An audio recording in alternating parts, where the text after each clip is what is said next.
think we should take one final shot, but that's just my opinion. Just to be safe. Just to be safe. Yeah, safety I don't want to say anything stupid. Safety first. Safety first. If you're half the man your father was, Jim, Starfleet could use you. Yeah. Alright, I like this movie. I really did. It's the best thing you could do, remaking the film without actually doing a remake. As someone who's familiar with the franchise, who's familiar with the story, this shatters that. It just makes it more modern, more contemporary. It's better for people like me, who didn't give a shit about Star Trek until right now. I felt so conflicted by what was happening and the fact that we just hit the reset button on so much history that I might have been unable to enjoy a lot of stuff on the first viewing because I was still just dealing with like the trauma of separation. The fans are always the hardest people to please in the long run. Looking at it from a marketing perspective, they're the people you have to pay the least attention to, because it's not like any Star Trek person is not going to go see this movie. I mean, that's kind of a taken for granted demographic. The question you face is, which path will you choose?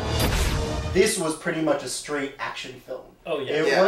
It wasn't a thinking movie. A drama. It was bang bang, boom boom. And it was a lot of fun, but it just didn't draw a response out of you whatsoever. You have to commend at least the actors for channeling their characters so well. Perfect. Or at least channeling the actors who played their characters beforehand. Uhura didn't really start getting that much dialogue until the movies anyway, like the 80s movies. But like Chekhov, I mean, other than nuclear vessels, like that's really... That was great. It was great. Yeah. But I mean, that's pretty much the only three-dimensional parts of characters that I was funny in the fourth movie. I would almost say that he may have been the best actor in the movie, because I was like, the first time he said Wessel, I was like, I'm going to want to shoot him in the face within 2 minutes. And I actually enjoyed his stupid accent. Yeah. And like, even an amazing movie like Forrest Gump, after like an hour of, like, as much as I love that movie, I was like, fuck you and your boxing genre. Harold as Sulu. I mean, John Cho as Sulu. What was with him being a sword master? Is that he traditional? fenced in the original film. but He actually did fence. Everyone clicked together really well, established their characters really well. You know, the script could establish them only so far, but the characters really did the rest. Clearly, the best like capturing of an original character has to hands down go to Carl Urban.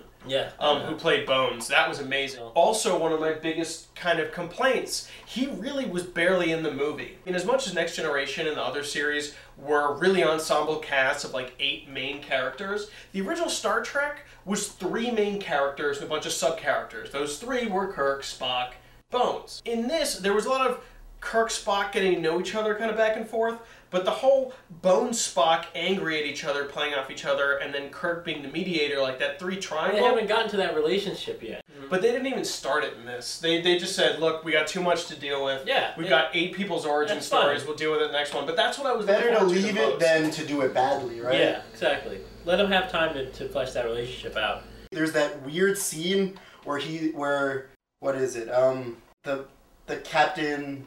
Pike? No. Kirk? Captain Kirk. Jesus Christ. You really don't watch the show. Yeah. Captain Kirk is talking to old Nimoy, old Spock, right? Old Spock. And he goes, so in your universe, my dad didn't die? And he's like, nope. And then he goes, crap, that's a bummer. And then it's like over. And That you're like, sucks. what the fuck? How can you not spend the rest of your life like, fuck? If you've ever read the Star Trek books, which I have, that were Does he develop a drinking problem because of this? I would. Shatter did. Being someone who isn't very familiar with Star Trek, I still feel like I caught most of the references and most of the, tribute kind of stuff. They did every reference and tribute other than he's dead, Jim. like the transcoders, the communicators they had were the same kind of flip tops they had in the original stories, but they were more modern. They were like Blackberries that flip. It just goes to show how much technology has changed since the show was on. But my first thought that no one would have ever had before was like, my stupid cell phone has a camera in it. You can't send him a picture of his baby. He just gets to know the name. What the hell is that? Click, click. Here you go. See your baby before you die. What the hell? Being that I normally hate J.J. Abrams, I was very relieved that this movie didn't annoy the shit out of me. Right? I mean, he's good at making crap. Like, stuff I can't stop watching, but I hate myself for watching. Yeah, Lost after why do you season still 1. watch that? I don't love myself? I don't know.